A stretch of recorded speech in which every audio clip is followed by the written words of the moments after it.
क्या आपने कभी सोचा है कि जंगल में ना तो टॉयलेट होता है और ना ही सीवेज लाइन और ना ही म्यूनसिपैलिटी कचरा उठाने वाली कोई मशीन। तो फिर बिना इंसानी दखल वाले जंगल में इतने साफ सुथरे कैसे रहते हैं? चिंगाड़ मारते हाथियों के इस झुंड को भोजन और पानी से लबालब इलाकों तक पहुंचने के सदियों पुराने रास्ते याद हैं। अपने प्राकृतिक आवास में हाथी हर दिन 16 से 18 घंटे भोजन और पानी की खोज में बिताते हैं।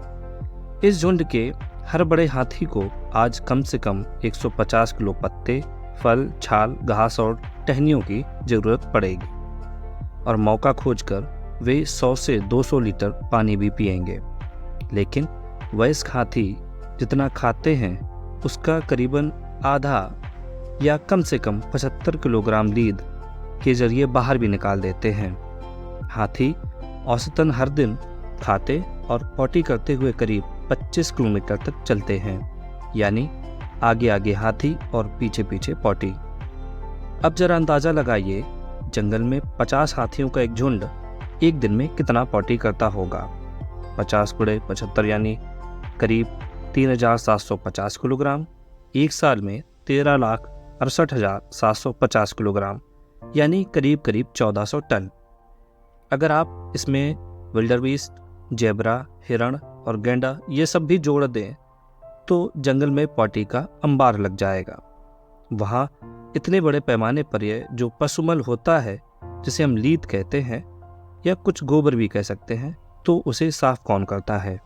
और इसका जवाब है ये छोटे से जीव। इतना छोटा यह है डंग बीटल। गुबरैले या डंग बीटल इस लीद को छोटी छोटी गोलियों में तब्दील करते हैं। वह अपने वजन से 10 गुना बड़ी बॉल बना सकते हैं। डंग बीटल जानते हैं कि गेंद बनाकर ही इसे सबसे आसानी से ट्रांसपोर्ट किया जा सकता है।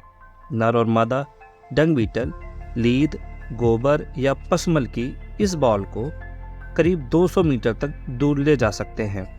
इस तरह डंग बीटल जंगल की सफाई के साथ साथ लीद में मौजूद बीजों और पोषक तत्वों को फिर से मिट्टी में मिला देते हैं।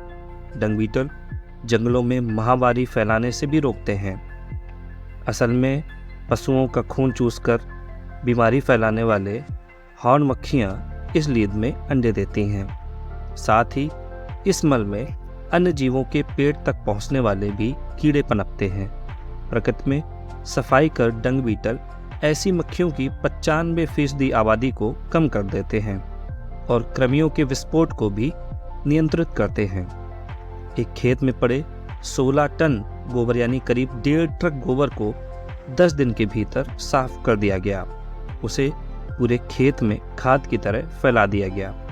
इस दौरान मिट्टी के छोटे छोटे सुराख किए गए और उनमें गोबर की गोलियां डाल दी गईं। इस काम में खर्च कुछ भी नहीं आया, ना बिजली लगी और ना ट्रांसपोर्ट, ना पानी। असल में यह काम डंग बीटल ने किया।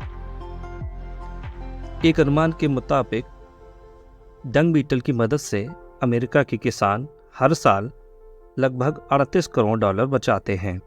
गुबरैले को अपनी गौशालाओं के आसपास आपने जरूर देखा होगा।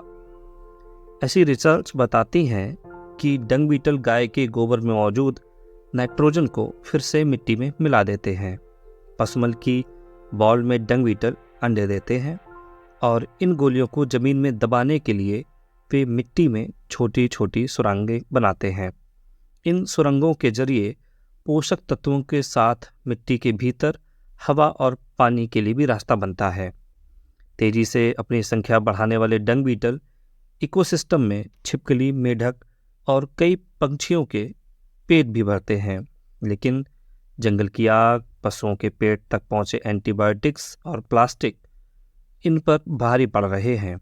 अगर हम घातक केमिकल्स, स्प्रे या कीटनाशकों का अंधाधुंध इस्तेमाल ना करें तो प्रकृति के ये हाइजीन सिस्टम काफ़ी हद तक ज़मीन को साफ सुथरा और सेहतमंद बनाए रख सकते हैं। आपको यह वीडियो कैसा लगा और यह जानकारी कैसी लगी, कमेंट कर ज़रूर बताएं। तब तक धन्यवाद।